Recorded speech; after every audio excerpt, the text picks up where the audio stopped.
To save the empress. I injured myself and found it difficult to have children. However, the very next day after praying for a child at the Guogu Temple, I found a pair of children. My husband said it was as if the Bodhisattva had pity on my kind heart and bestowed upon me a complete family. I wholeheartedly agreed. I spared no effort to help my son rise to the highest ranks of the court, using the favor of saving the queen to secure my daughter's position as the prince's concubine. But just as both of them had achieved their desires, I fell ill and never recovered. It was only as I lay dying in bed that I discovered the truth. These two children were both born to my husband's childhood sweetheart. Once they had used me up. They severed my limbs, cut off my ears and tongue, and forced me to watch as they usurped my place and lived out their lives in happiness. When I opened my eyes again, I had returned to the day I had found the infant girl. She's pretty, let's sell her to a brothel to make a living. Miss. It's a baby girl. Yu-chan brought the infant wrapped in swaddling clothes to me, and I recognized her familiar features, realizing I had been reborn. In my previous life, the moment I saw this child, I couldn't help but thank the Buddha for protecting me. It was because I had once shielded the empress from an arrow, injuring myself and making it difficult for me to conceive. Just yesterday, my husband Mangsun, desperate for a miracle, accompanied me to the Guogu Temple to pray for a child. This child came at the perfect time, as if the Buddha had sent her to me. I immediately took the child back to the mansion, intending to raise her as my own. But to my surprise, Mangsun also pulled out a 3-year-old boy from behind him, laughing and crying as he took my hand and said, "Last night in my dream, the Bodhisattva bestowed upon us a pair of golden boys and girls. I joked with you this morning, wondering if we might be having twins. Little did I know that after just one trip out, we've brought this golden boy and girl home." From behind him peeked out a timid little head. The boy blinked his tearful black eyes and asked me pitifully, "Are you the mother the Bodhisattva found for me? Will you be my mother? Will you hit me?" Mangsun pulled me aside and told me that the child's biological mother had died in childbirth. His father had died in the war, and he had been beaten by beggars on the street before Mangsun found him. It was truly pitiful. Moved by compassion, I no longer harbored any doubts and raised the two children as my own, doing everything in my power to secure their futures. I not only sought the guidance of a great scholar to help my son rise to the highest ranks of the court but also used the favor of saving the empress to secure my daughter's position as the prince's concubine. But just as both of them had achieved their desires, I collapsed at the celebratory banquet, coughing up blood, and fell into a coma from which I never recovered. My son attended to me day and night without rest, and my daughter personally fed me medicine, refusing to let anyone else touch it. Everyone praised me for having such wonderful children, saying it was a great blessing bestowed upon me by the gods. But only I, clinging to life on a bed of sickness, knew the truth. Those two children were not mine, they were my husband's children from his first love. After using my family's influence to climb to the heights of power, they could not wait to reunite as a family. They severed my limbs, cut off my ears and tongue, and forced me to watch them usurp my home and live a life of bliss. Their mother, dressed in my clothes, enjoying the luxurious life I provided, shared my husband's bed while secretly poisoning me with deadly toxins every day. Sharp needles and blades repeatedly pierced my flesh, tearing it apart. I would rather die than live. Yet the children I had loved with all my heart mocked me with smiles. "This is the price you pay for coveting my father's beauty, tearing us apart, and forcing my mother to endure years of suffering in silence. You worthless woman. After making us grovel and call you mother for over a decade, you dare to offer the remaining decades of your life as repayment?" Mangsun, who had been with me for over a decade, looked down on me with contempt, his lips curling into a cruel smile. "How does it feel to be toyed with by the four of us? Without the protection of the Buddha, you dare to have a compassionate heart? I don't know whether to call you foolish or laugh at your misfortune. Cece was kind enough to spare your life. You should be grateful. My body and mind were shattered, and I finally took advantage of their distraction to knock over the candlestick and set myself on fire. In this life, looking at the infant girl crying before me, I smiled coldly. She's pretty enough. Sell her to a brothel to make a living. Yue-chan almost didn't hesitate, about to carry the child toward the red light district in the southern part of the city. Don't you ask me why I'm doing this? Yue-chan turned back with a smile, her youthful face adorned with deep dimples. The young lady has made her decision, Yue-chan will simply follow her orders. Tears welled up in my eyes, and my heart ached with bitterness. Feng He, the maid who grew up with me, and Yue-chan, who was loyal to me. One was swept away by the flood while saving a drowned beast, and her body was never found. The other fell off a cliff while protecting Mangsun, and her remains were never recovered. Now that I think about it, there were no such coincidences. It was all part of their evil plan to cut off my arms. Thinking of this, my hands clenched tightly beneath my sleeves. Help me again. Bring the 2 children back. But you must. Half an hour later, I returned to the Shin mansion. Mangsun had been waiting at the gate. As soon as the carriage stopped, he hurried forward, reaching out to help me. But when his gaze fell on the empty carriage behind me, his pupils trembled. Lingyi, why are you alone? I glanced at him without a flicker of emotion. Who should be here? His hand paused on my arm, but he forced himself to remain calm and joked. Yue-chan wasn't with you when you left the mansion? Did she anger her mistress and get left behind? His anxious gaze darted around behind me. I took it all in but hid my sarcasm and said deliberately. A pack of starving wolves suddenly appeared in the outskirts, as if they had snatched someone's infant. The heart-wrenching cries were so pitiful. It must be right in front of my carriage. Yue-chan went to check it out. So she'll be back later. What? Mangsun's expression turned panicked. If you encountered a hungry wolf carrying off an infant, why didn't you save them? Master is joking. The young lady is weak and injured. How could she save anyone? Wouldn't she just be throwing herself into the wolf's mouth? Feng He, though she hadn't gone out of the city with me and knew nothing of the details, still rushed to defend me without hesitation. Master, you're so righteous. Why not give me your horse? You can go alone to fight the hungry wolves. Mangsun's face froze upon hearing this. It turned out that while he was eager to act nobly for others, he wasn't willing to risk his own life. I turned away and sighed. That child was crying so pitifully, screaming so terribly. I wonder what state the starving wolves have left him in. They say children are a mother's flesh and blood. I wonder how heartbroken his mother will be when she finds out her own flesh and blood was devoured by wolves. Mentioning his beloved song Cece, Mangsun, who had come up with the idea, could no longer sit still and immediately mounted his horse. He spoke resolutely. Yu-chan is in danger, how can I stand by and let the lady worry? I'll go bring her back. As his figure disappeared into the crowd, I quietly pulled Feng He aside and whispered. Go after him. If one arrow doesn't hit, shoot 2. Make sure he's severely wounded but doesn't die. Feng He sucked in a sharp breath but obeyed without hesitation. In this lifetime, the grudge remains unresolved. You, Mangsun, don't even deserve to die.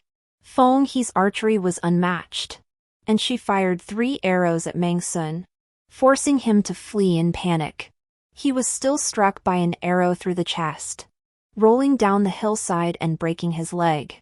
His screams were more heart-wrenching than those of a mother dying. An hour later, Mangsun, covered in blood, was brought back. His left shoulder was bleeding, his right leg was broken, and he lay twisted in an unnatural position. His face was as pale as paper, and upon seeing me, he asked sorrowfully, Didn't you say there were starving wolves? Why didn't I see any?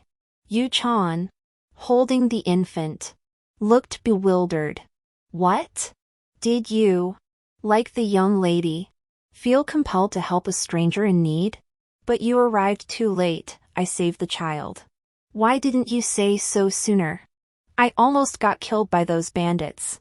Yu-chan covered her mouth. Oh my goodness. There were bandits? That's terrifying. If I had left a moment later, wouldn't I have ended up like you? Stabbed to death? Thank goodness it wasn't me. Being carried back like this would be so embarrassing.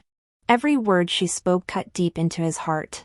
Mang Sun, severely injured, felt both pain and hatred, choking out a mouthful of blood. After watching his heart-wrenching agony, I added insult to injury, shouting at Feng He, "Hurry up and call a doctor. If we delay, the young master might end up crippled or worse. Living a life not worth living." Mang Sun clenched his fists tightly, veins bulging, but he had no choice but to put on his usual humble demeanor as a son-in-law. "Madam, you've gone to so much trouble." "Of course I've gone to trouble."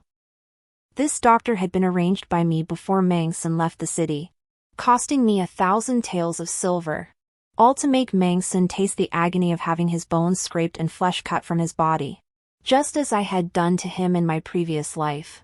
The blade, heated over the oil lamp, glinted coldly as it was thrust into the wound on his left chest.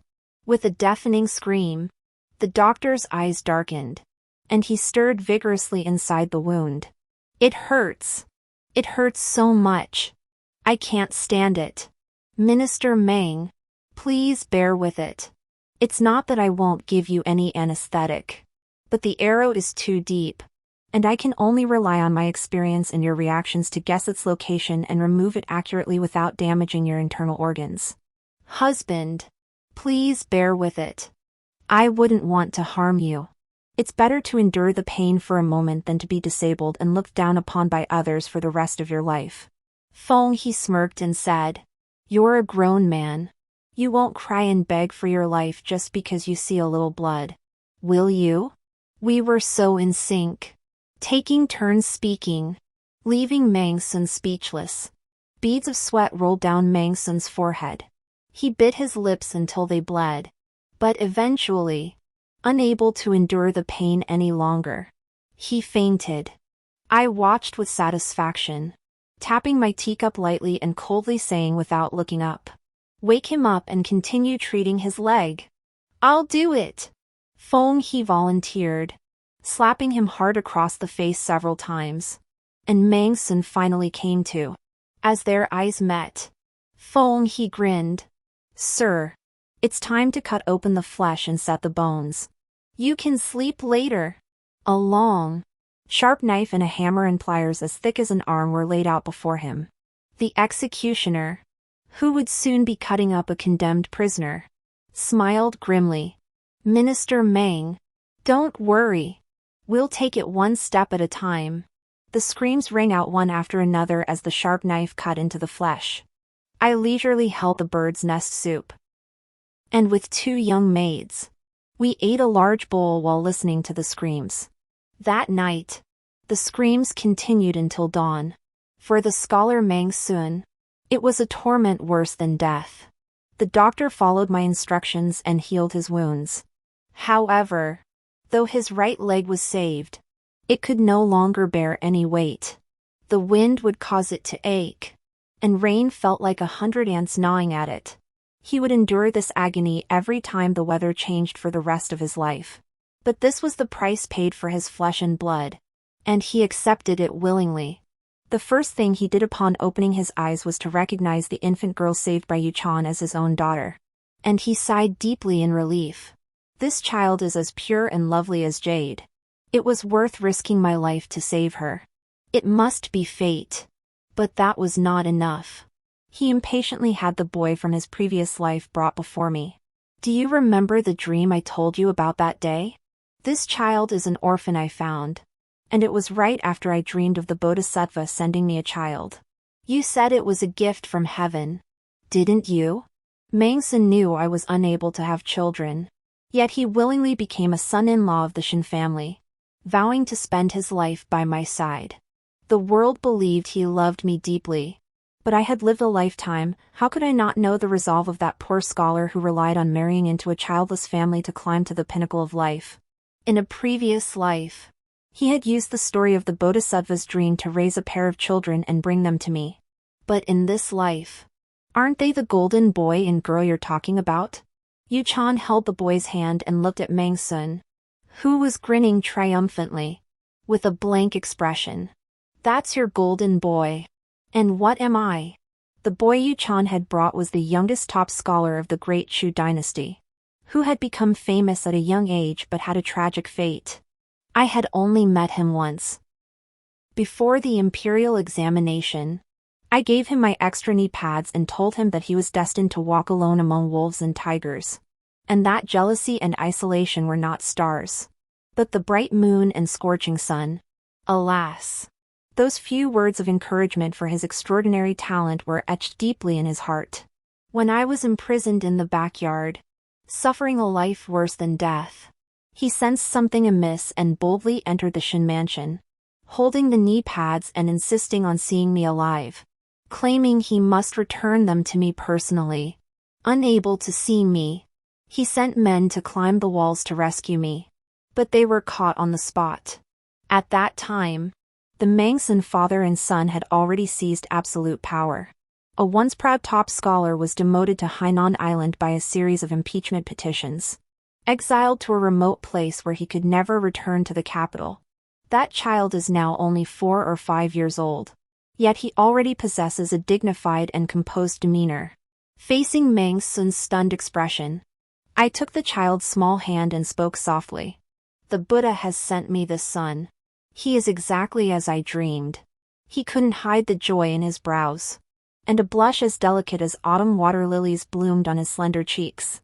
Turning to Mangsun, I said resolutely, I have already registered him under my name and will raise him as my own son.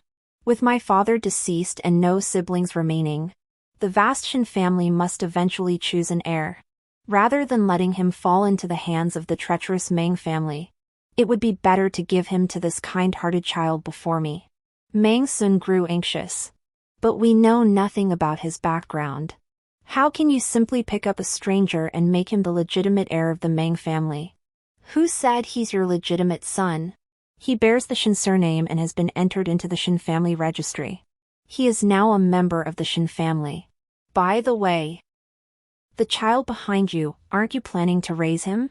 Since he has a connection with you, he could take your surname. However, if he takes the Meng surname, he will have no connection to the Shen family's distinguished scholars or clan support. Impossible. Mangsun refused outright. He glanced at the child and, suppressing his pain, whispered, Since I have already married into the Shen family, our children should naturally take the Shen surname. His gaze fell on the infant girl in the swaddling clothes, and his expression softened slightly. Let me see this child who escaped the jaws of a wolf. But the infant, who had only just left the postpartum period, changed daily, and Mangsun had been unconscious for over half a month, so the child naturally looked different from his memories. However, upon seeing the birthmark behind the infant's ear, he was certain that the child in the swaddling clothes was his daughter. Little did he know that his daughter had already been sent by Yu Chan to the hands of an old brothel madam. The infant he held in his arms was a baby girl purchased by Yu Chan from the brothel madam. In my previous life, after I burned myself to death, my bones were thrown into a mass grave and devoured by wild dogs. It was she who, unable to bear the sight, used her redemption money to buy me a simple coffin for burial. She allowed me to rest in peace, and I promised her a life of prosperity. It was only fair. As for Mangsun, in this life, does he want his family reunited? Then he can go to the underworld. The 3 children were all raised under my care, and I treated them as my own, just as I had in my previous life. The boy I chose was named Shinziding. The ungrateful son from my previous life was still named Shisu. But he took the Shin surname. The baby girl who was swapped was named Shin Fiwen. The two boys entered the Shin family's academy with my recommendation letters to begin their education.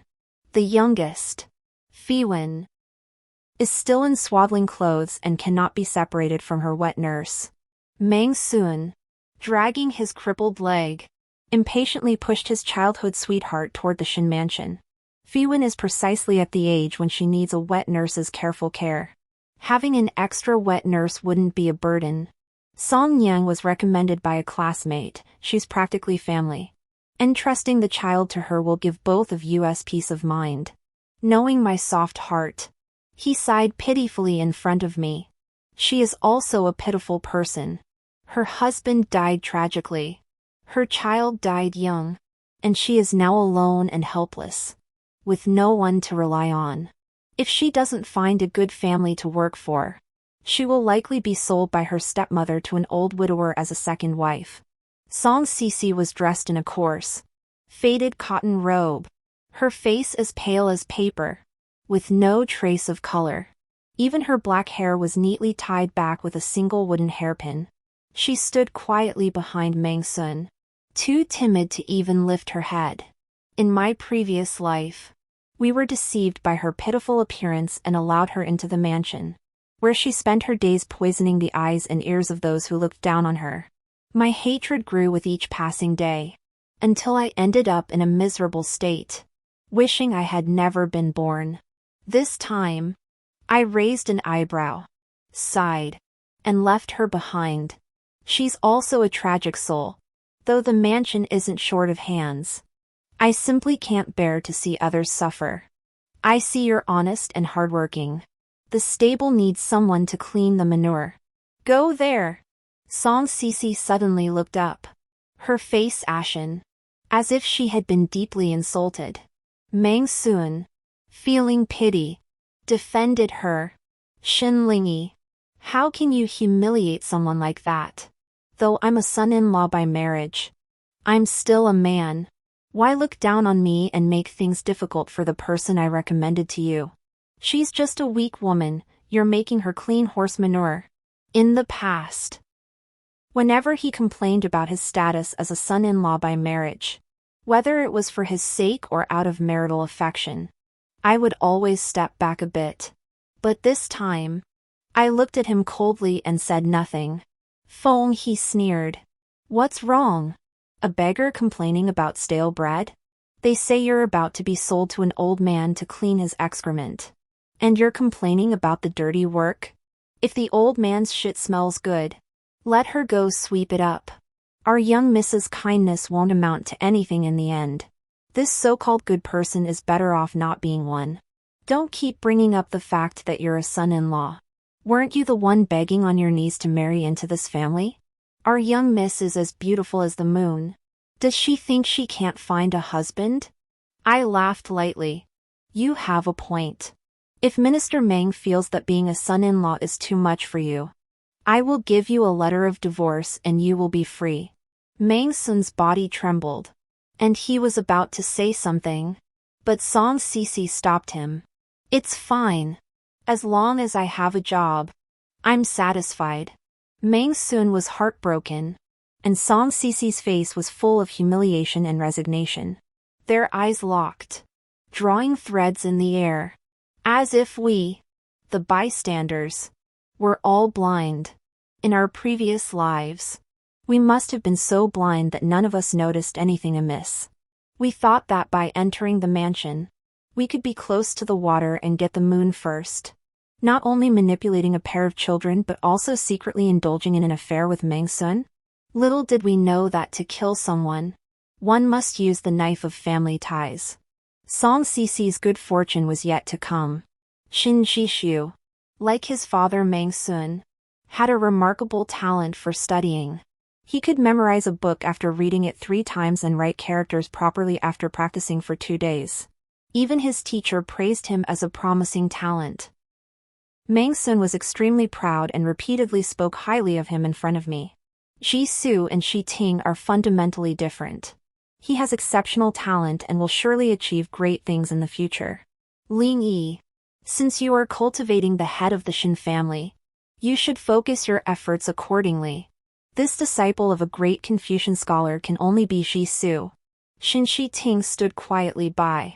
His brows lowered, focused on practicing his calligraphy, his face betraying no emotion. Yet the characters his brush tip left behind were sloppy and chaotic, unfit for viewing. Look at this writing. Even if I were to praise him to the heavens, Shi Ting is still far inferior to Shi Su. Meng Sun's face betrayed his condescending disdain, and I found it repulsive. I dismissed the father and son from the room. Only after they reluctantly left the courtyard did I ask, why? Xingting suddenly raised his gaze, and the fleeting shock and fear in his narrow eyes did not escape my notice. After a long silence, I remained silent, and he finally couldn't hold back, replying weakly, my mother has high hopes for me, and I can feel it. But my father loves him, and his heart is filled with him. If I were to compete with him, my mother would be torn between us, and it would be detrimental to your marital relationship.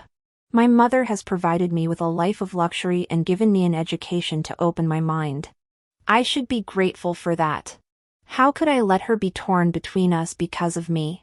Just because I'm afraid of hurting the rumored deep marital affection between me and Meng Sun? I'd rather endure humiliation, hide my talents, and give up the opportunity to enter the door of a great scholar? Indeed, I didn't choose the wrong child. A sensitive, grateful, yet tactful and strategic child. That's truly the kind of child who should be my son. I took his small hand and gently wiped away the ink stains on his fingers. You're so smart. How could you not know that from the moment I chose you? There was no one else in my eyes? Being my son isn't an option, it's my one and only choice. You're my hope. And naturally, you're the future of the Shin family. His hand trembled, and his eyes were filled with astonishment. I continued. He values him, so let him pass on those worthless books of the Meng family to him. I value you, so this entire Shin family will fall into your hands. Shi Ting, I know your talent far surpasses his, and your diligence is something he could never match even if he tried. But I still let him sit at the same table as you. Do you know why?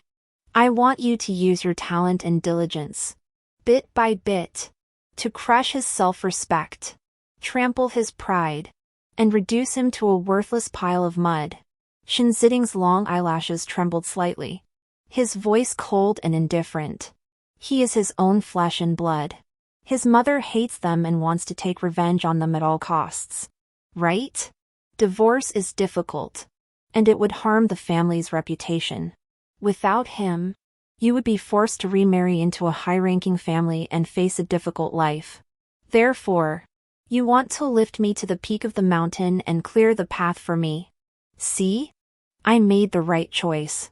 With his sharp mind, his intelligence, and his gratitude, how could the Shin family have no future? Will you help your mother? He looked up at me, his small frame standing straight, his eyes filled with solemnity. I am my mother's child. I will always stand by her side, facing the wind and rain without flinching. I was utterly satisfied. Shin Ziting, who didn't hide his talents, caused a sensation in the academy in just half a month, earning a reputation as a genius. Shin Zishu read a book 3 times, but it couldn't compare to Ziting's ability to read 10 lines at a glance and remember everything he read. Shin Zishu practiced calligraphy for 2 days and achieved the skill of 10 years. But it couldn't compare to Ziting's ability to write 2 characters simultaneously, each with its own unique style. The talent of a once promising scholar who became a disgraced top-ranked candidate at 13 and a third-place scholar at 15, supported by his family, could never compare. The master's praise, the snowflake-like visits from the capital's nobles, and the lengthy admiration of scholars, all were directed at my son, Shin Ziting. In his previous life, he was kept in a harem for years, enduring humiliation before escaping to freedom. Despite his abundant talent, His sordid past led to his exclusion, suppression, and defamation, nearly breaking his spirit.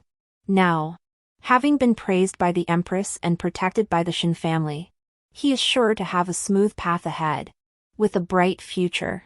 In contrast to Shin Ziding's calm demeanor after his sudden rise to fame, Shin Zishu, who has been dealt a severe blow, is on the verge of collapse. From a once promising prodigy to a mere supporting character, he was forgotten in just 3 days. He can't eat. He throws tantrums. And even his inkstone and brushes are scattered all over the floor. In his previous life, he was the same, ambitious yet unable to tolerate setbacks.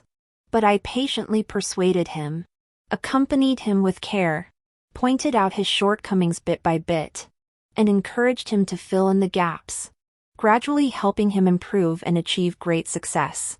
Yet in this life, I hosted a grand banquet to celebrate Shin Ziding. Shin Ziding sat beside me.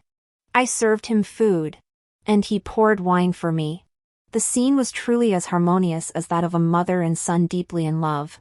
Shin Zishu bit his lip, his eyes burning with jealousy and hatred. Mang Sun couldn't stand it anymore. He found an excuse to scold Shin Ziding. At such a young age, you don't learn to be good. Instead, you try to gain fame and reputation. Do you know how many people are waiting to see us humiliated after you've dragged the Shin family into the spotlight? If I had known you were so reckless and incapable of humility, I never should have allowed you into the mansion. These words were extremely harsh.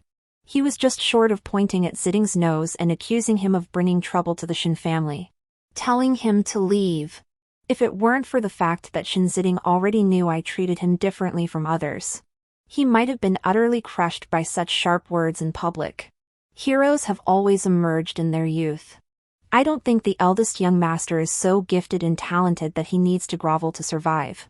Besides, although our master is no longer with us, the young miss is still a favorite of the empress. She has the ability to navigate the storms of life. She doesn't need to sacrifice a child to seek peace. Feng He handed a large chicken leg to Shi Ting, implying, "Your mother gave you this chicken leg to praise you for doing a good job. She commended you for having the fearless spirit of the Shin family. Eat more and work harder to trample those cowards who hide in the shadows, jealous of you and slandering you, yet unable to match your abilities. Aunt Feng He has high hopes for you." Mang Sun and his son were humiliated and so angry they couldn't even finish their meal before returning to their room. But Shin Jisoo was narrow-minded and wouldn't let it go.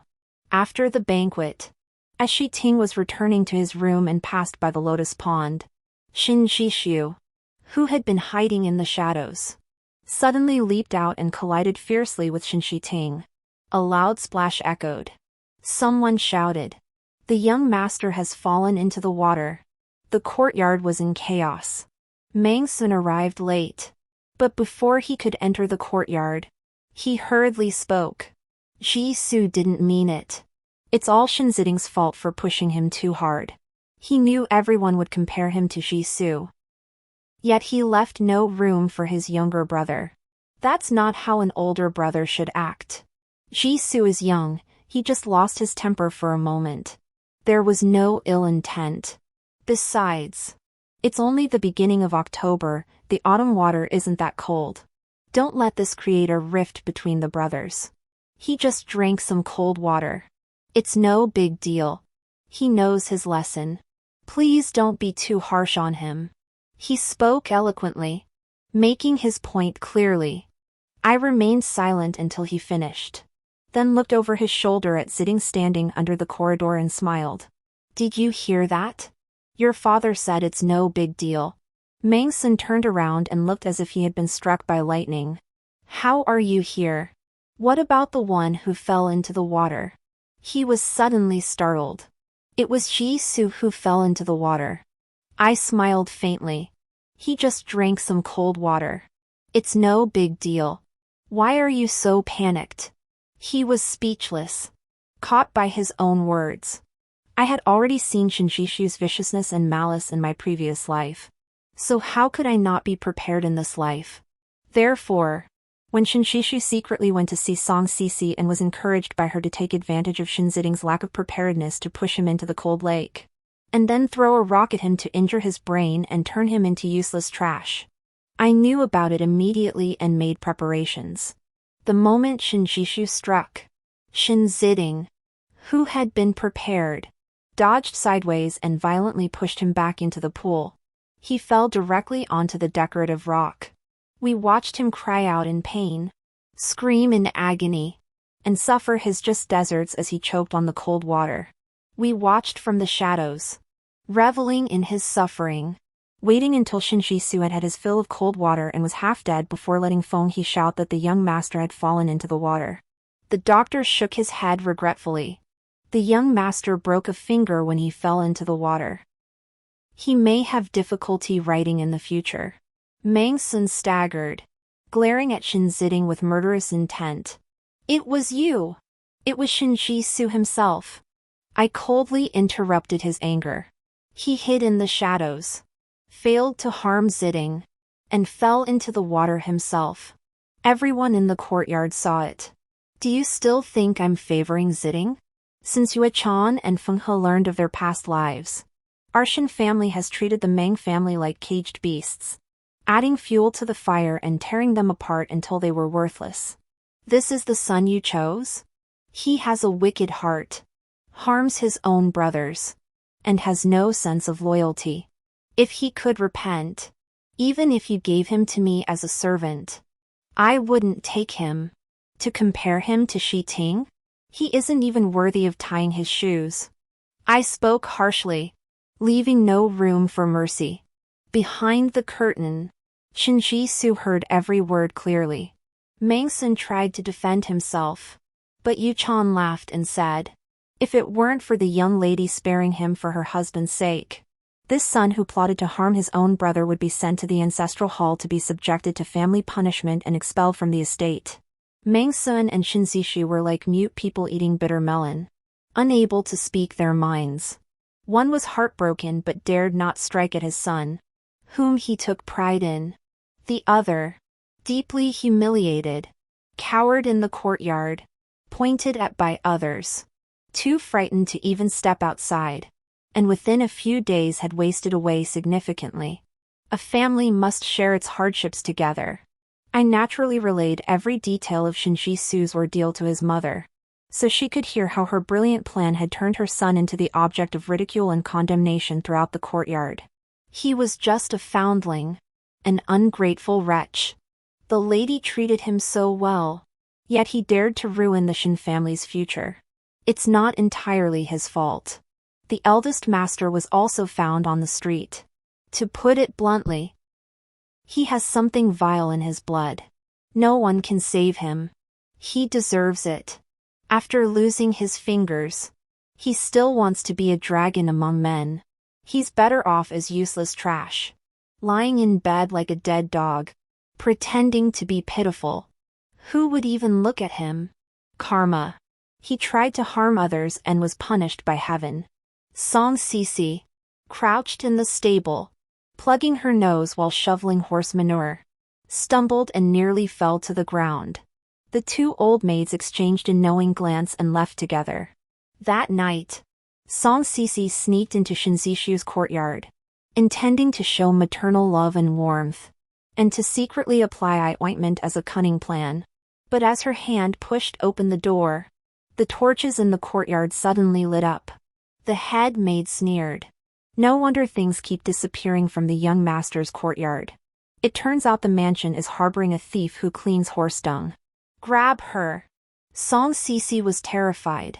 But before she could utter a word of defense, she was struck across the face with several slaps, leaving her dazed and disoriented. You worthless woman talks too much. Cover her mouth and drag her away. With her face covered in handprints, Song Sisi was roughly pushed to the ground, bound and gagged, and dragged before me and Mang Sun. Mang Sun, who was already exhausted and disheveled, nearly fell off his chair when he saw her face swollen like a pig's head from the blows. Sisi, how dare you use private punishment? Song Nyang is the most honest and upright woman. She would never steal anything. The housekeeper replied respectfully. The stable and the second young master's courtyard are on opposite sides of the house. She's just a stable maid. What important business could she possibly have in the young master's courtyard? And she just happened to sneak into the young master's bedroom. To put it bluntly, if she wasn't stealing something, then was she stealing someone? The young master is still young. If she was stealing someone, then she was being too hasty. Mangsun almost spat out a mouthful of old blood. In front of the lady. Don't talk nonsense. You have no evidence to accuse her of theft. How dare you? The housekeeper didn't back down, laying out a bag of jewelry in front of us. This was found in her room. A maid who cleans horse dung. Where did she get all this gold and jewelry? If she didn't steal it, then perhaps it was a gift from you. Sir? Mangsun's face turned pale.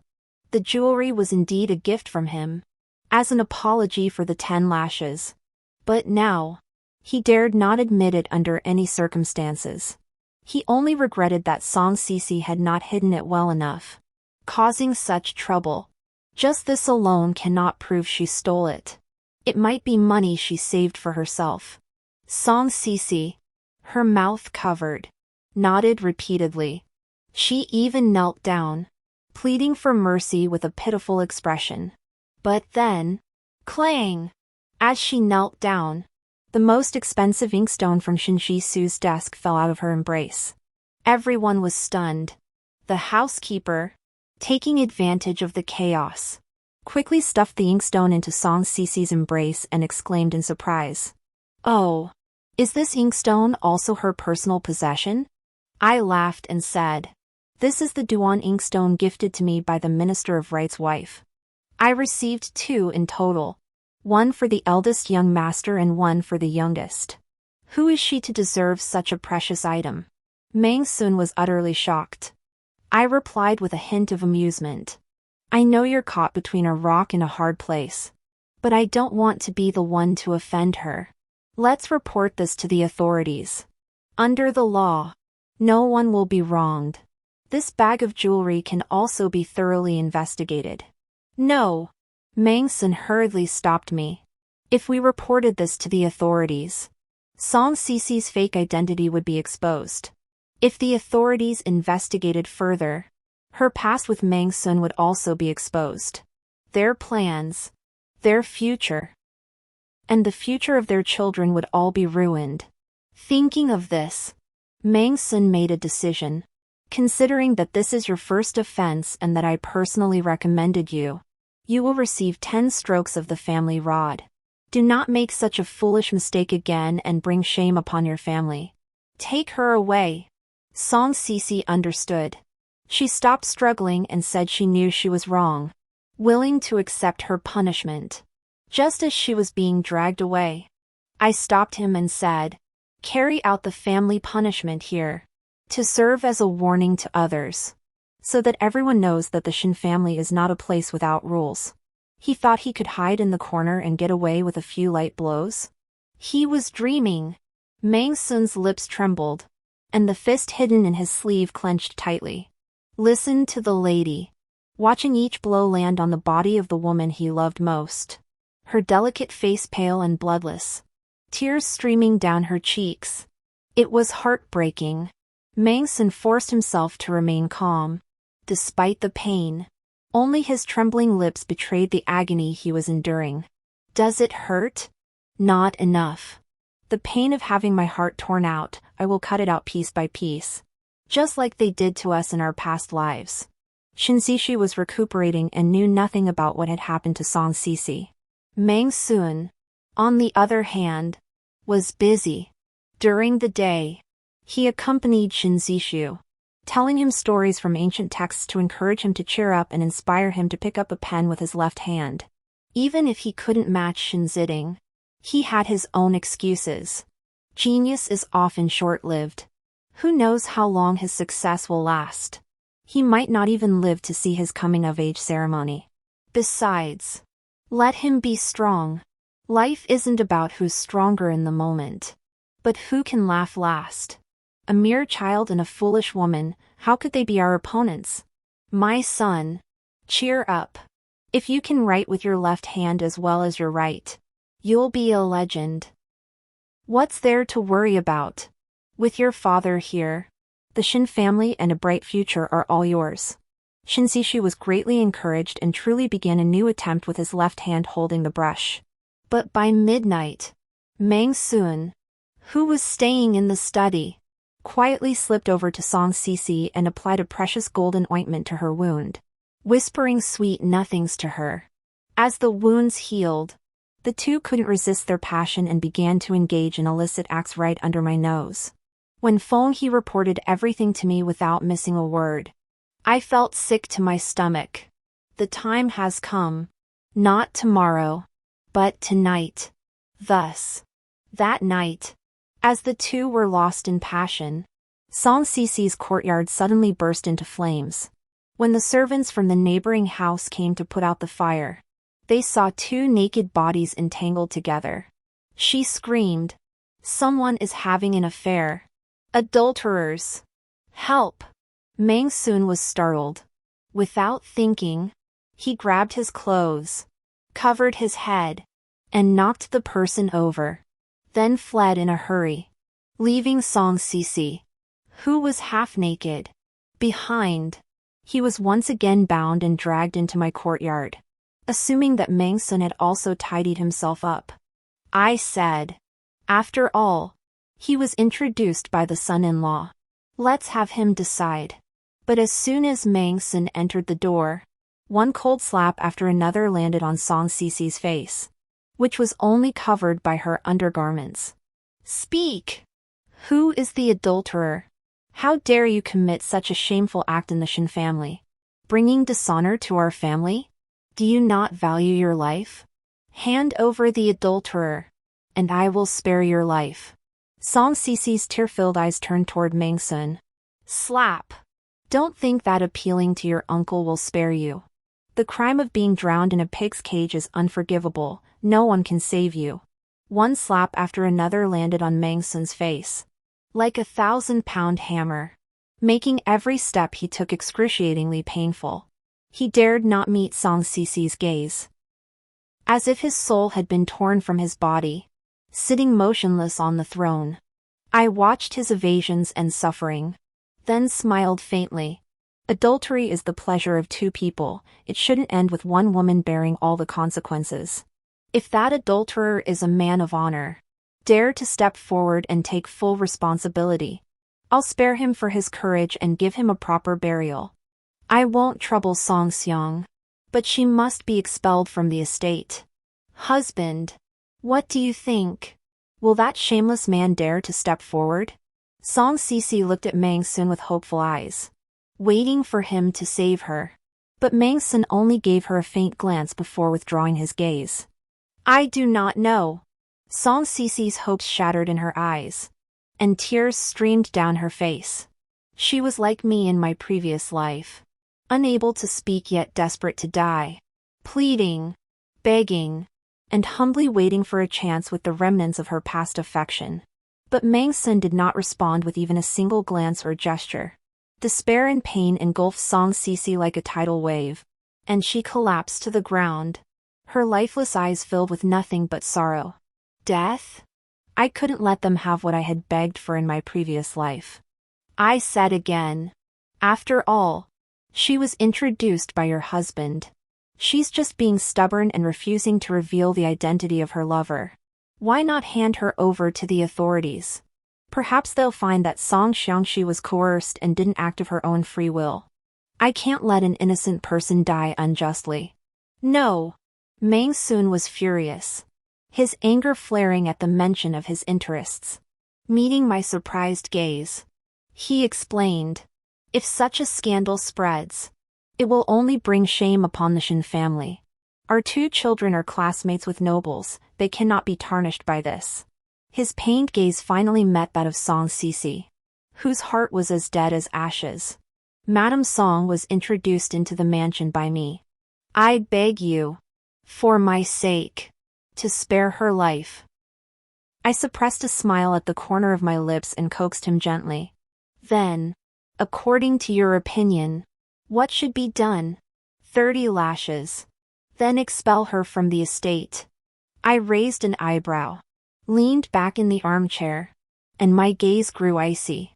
Then let it be as you wish. I gave Feng He a nod, and she turned around, ordering her own disciple to carry out the punishment. The first blow landed, and Song Sisi let out a piercing scream. Meng Sun's hands trembled, and his face turned pale. Another blow landed, and Song Sisi rolled her eyes, nearly fainting. Meng Sun staggered, desperate to rush forward and protect his beloved. The fifth blow landed, and Song Sisi, drenched in sweat, let out a final scream before fainting. Oh! Song Sisi has fainted. Meng Sun, who had his eyes tightly closed, suddenly opened them. But another blow landed, and the sound of broken bones echoed as Song Sisi coughed up a mouthful of blood and regained consciousness. As their eyes met, the tenderness in Song Sisi's eyes turned into a desperate plea for death. Meng Sun's heart ached, and he couldn't bear to look at her. He shouted fiercely, "Hurry up! It's the middle of the night, don't you want the lady to catch a cold?" What a loving expression. But the rain of blows he had ordered would ensure that his Song Sisi would never walk again. As Song Sisi was dragged out like a dead dog, Meng Sun even sent me back to the courtyard with a look of deep affection. "It's chilly tonight. Don't forget to drink some ginger tea before sleeping." I obediently agreed, pretending not to notice the murderous intent he displayed the moment he turned away. But helpless anger achieves nothing. When Meng Sun rushed to find Song Sisi with medicine and a doctor, the empty street was deserted. Yu Chan stood behind me and laughed. "The ship to Izhou departed half an hour ago. I've already sent someone to follow her closely. 1,000 miles away. A penniless disabled woman trying to return to the capital? She'll have to beg her way back inch by inch. 3 years? 5 years? Or 10 years? Who knows? Just don't let her die easily. The daughters in the brothel are waiting to reunite with their family." Looking at Feng He, I added, "Did his good son see how Meng Sun behaved tonight?" Feng He smiled wryly. He was dragged to the corner by the eldest master and saw everything. He fell ill upon returning. The father he admired and trusted was nothing but a selfish, despicable coward who pushed his own mother to her death to save himself. How could he still listen to Meng Sun's lectures or believe his lies? Husband and wife turning against each other. Father and son at odds, this dog-eat-dog drama is much more interesting.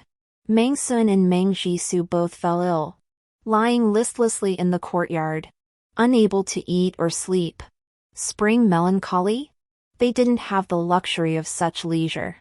As in my previous life, the court was sending troops to the western mountains to suppress bandits.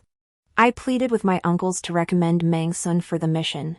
In my previous life, Meng Sun had risen to the rank of 4th-grade official through his exploits in suppressing the bandits, completely freeing himself from the Xing family's constraints. In this life, he accepted the mission once again. But this time, I did not send my Feng He or my secret guards with him. When he left the city, Shin Zishu didn't see him off. He was deeply disappointed, and I rubbed salt into his wounds. Yesterday, the teacher scolded him, saying he was a piece of rotten wood that couldn't be carved. The child was heartbroken, hiding in the courtyard, refusing to go to the academy or see anyone. Sigh. Perhaps it's because his parents' bloodline is flawed that he turned out to be this crooked, worthless piece of wood. Go now. Meng Sun was filled with bitterness. But he had no one to confide in. He could only swallow his tears and nod reluctantly. This child is too stubborn and easily broken. But he is still your son. I beg you to spare him for the sake of our mother-son bond and not hold his mistakes against him. Please take care of him. I nodded repeatedly, promising to do so. Turning away, I carried the calligraphy scrolls and rare family heirlooms into the courtyard of the streamside pavilion. As for the worthless mud, let him rot in his own filth. In my previous life, I had gone to great lengths for him, only to hear him say, "You were kind to me only because you saw my natural talent and thought I could revive the Shin family's prestige. Do you truly love me? You love nothing but power and wealth. Even without you. With my intelligence and talent, I would have risen to prominence sooner or later. I'll see how he fares without me." 3 months later, Mangsun was carried back to the mansion. Unlike his triumphant return in my previous life, he was in a pitiful state. The mountain was perpetually damp, and Mangsun's right leg ached terribly. On the day of the battle, he fell from his horse and rolled down the cliff. After the imperial army's victory, they had to spend time and effort searching for his body at the bottom of the cliff. When they finally brought him back to the Shin family, I immediately forced a bowl of prepared medicine down his throat. By the time the imperial physician arrived, he had regained consciousness, and every word he uttered was meant to kill him. Poor Minister Mang. You failed to exterminate the bandits and lost your official position and title. Now you have injured your offspring, and I fear you will never be able to have children. What? To him, this was nothing less than a great disgrace. But I didn't hesitate to add insult to injury. After sending the imperial physician away, I handed him the divorce papers. "I'm just weak. I'm not a nun. I can't bear to have a husband who can't fulfill his marital duties. When I struggled to conceive, I even took in an orphan to raise. I didn't ask you to cut off our family line. Put yourself in my shoes. You should be able to understand, right? The children are still ours. I just can't bear to live as a widow." "Husband. Thank you." I cried so sincerely that he was taken aback. His future was ruined, and without the Shin family as his backing, what did he have left? At least the children were still there. By staying in the Shin family, he might one day rise to prominence. He immediately lowered his stance. "Lingyi, I love you deeply. I never cared about your frail health or your inability to bear children before, and I won't care about you keeping male concubines in the future. I firmly refuse to divorce you. If it comes to that, I'll follow the example of the prince consort and let the princess raise me as a concubine. My heart is here. I won't go anywhere. I'll stay here and protect you." I was deeply moved. As I cried, hiding my face with a handkerchief, I couldn't help but smile. I hated him deeply. How could I endure such humiliation for him? Since he had suggested keeping male concubines, I could only reluctantly comply. The fallen Mangsun and the disillusioned Shinzishu were at odds, arguing fiercely every day. Yet just a wall away, I was surrounded by male concubines, sipping fine wine and savoring delicacies, living in bliss. Feng He smiled as she handed me the scholar's reply. "The eldest young master has been taken under the scholar's wing. His future is limitless." I raised my head to accept the cup of grape wine from the handsome man and said lazily, "Such good news. Tell the second young master and the third young master so they can share in the joy. A soft knife kills without spilling blood, but each stroke cuts deep into the heart. I don't believe this won't crush them." And I hadn't forgotten the woman in the brothel. 5 years passed in leisurely bliss. When I was passing through South Street with Shinji Su and Shinfei Wan, we happened upon a young girl being cursed and beaten by a madam. The tear-stained face she raised was instantly recognizable. It was Mangsun's biological daughter, now called Wenru Yen. I curved my lips and slipped a silver ingot into Shinji Su's hand. "Who didn't seem to care? Go save her. Though you may not match your elder brother in scholarship, you must not fall short in character." Reluctantly, he took the silver and got off the carriage, negotiating with the madam before finally rescuing the woman from her blows. As the carriage drove away, the deeply moved girl heard someone say, "Isn't that Shinji Shu? The useless second son of the Shin family? He's not as talented as his brother and is known in the capital as a spendthrift. But I didn't expect him to have a sense of justice. A person stuck in mud, given a little light, becomes a blazing fire. The young girl's heart began to burn quietly. In the years that followed, she forced herself to be obedient, endured humiliation, and allowed herself to be bought and sold at others' whim, all in the hope of earning enough money to redeem herself and pursue the light she had never forgotten. 7 years later, my son Shinziding became famous at a young age. At the age of 13, he became the youngest top scholar in the entire Great Chu and is now a close minister of the emperor. His character was praised by the Grand Tutor, who gave him his eldest daughter, known as the most beautiful woman in the world. In marriage, the crown prince appreciated Shinziding's talent and became very close to him. A bright future and a happy life awaited my son. On the other hand, Shin Jishu, who had been competing with Mang Sun for years, had gone against Mang Sun's advice, refused to strive for excellence, and failed the imperial examinations time and again. He had become a dissolute playboy, wasting his life in debauchery, and had long since lost his ambition. However, after drinking, he had a physical relationship with the gentle and obedient Wenrian. The woman was gentle and considerate.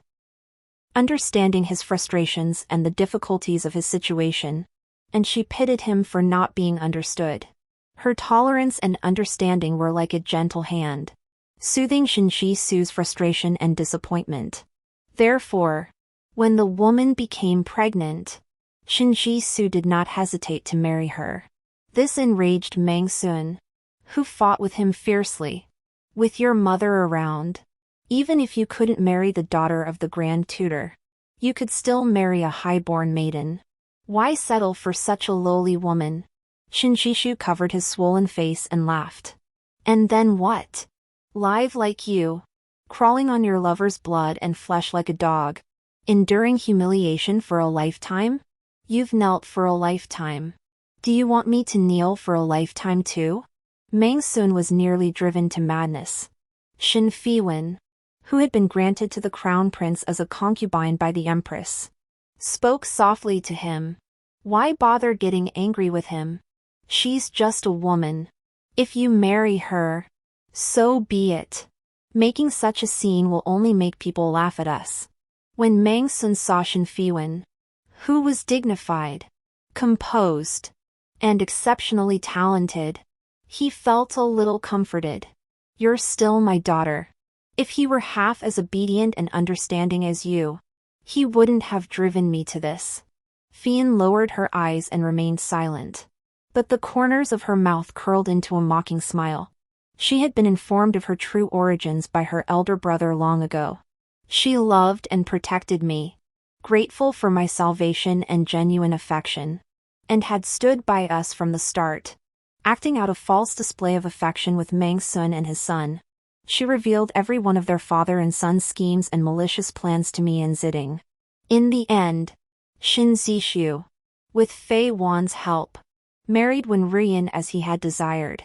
Under the influence of their mutual affection, Shin Zishu even heeded Wenrian's words, toning down his sharp edges and becoming much more docile. Even the father-son relationship began to thaw, and Shin Su even vowed to study hard and pass the imperial exams to provide a stable life for his wife and children. His early risings and late nights, his determination to succeed, gave him the air of a reformed rogue. When Ruyan, on the other hand, stood before me with her head held high. Though the silver was yours, it was he who saved me. I will protect him forever. No one supported his ambitions, but he climbed to the summit on his own. You will regret your favoritism and neglect. This twisted logic was identical to her previous life. In her previous life, she had married the crown prince because of my intervention, and she had spoken with the same arrogance. Don't think that because you sacrificed so much for me, the prince wouldn't have married me without you. I am both beautiful and talented, and even marrying me as a concubine would be no disgrace. I haven't even blamed you for meddling in my affairs and causing me to lose my position as the crown prince's official wife. Yet you dare to boast in front of me. Do you want to die? I'll make sure you live a long, Miserable life.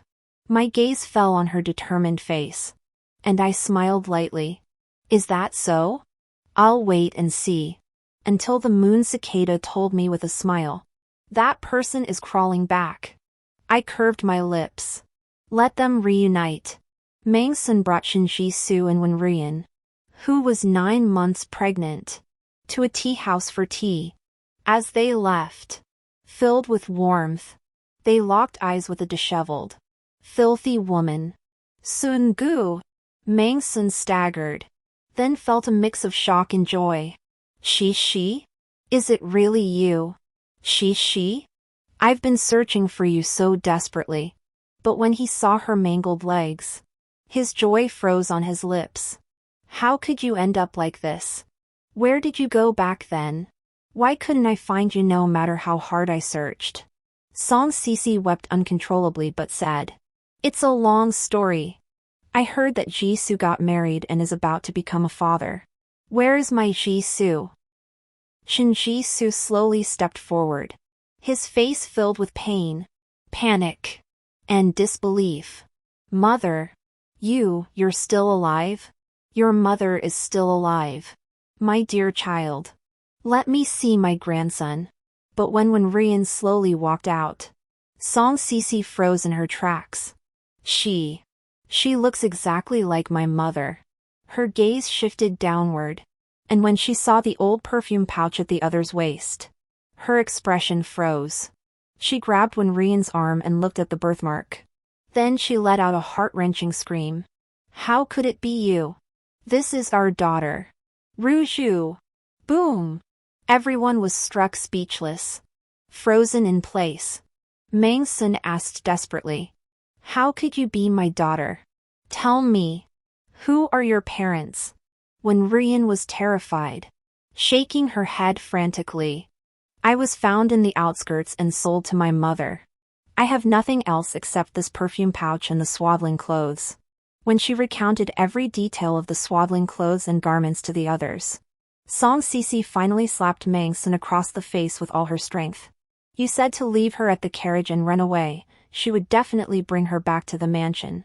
You said our daughter was being raised in luxury, so I shouldn't visit to avoid arousing suspicion. You said everything was planned perfectly, with no room for error. Why was my daughter sold into a brothel? Why? What was the point of my years of endurance? After wailing and crying, she slapped Shinshishu across the face again. Men are unreliable. I placed all my hopes in you, enduring the pain of separation from my flesh and blood, waiting for you to make something of yourself and save me from the fires of hell. Look at what you've done. If I had known you were so useless, why did I bother? Why did I bother?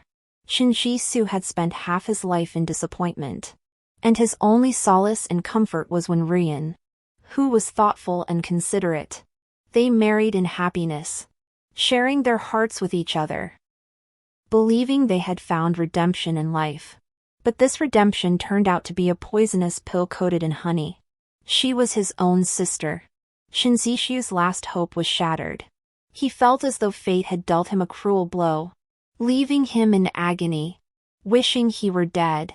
He staggered, crying and laughing. If it weren't for you two using us as pawns for wealth and power, we wouldn't have ended up like this. Blame me? You should hate yourselves for being so useless. You deserve this karma. Did I want to be your child? I wish I had been her child instead. Look how she pours her heart and soul into Shinziding. I envy her so much. But what about me? I only have my father's useless demands and you, a disgraceful mother, who abandoned me as a nightmare I can't escape. Why did you give birth to me? Why didn't you just abandon me to her to be her child?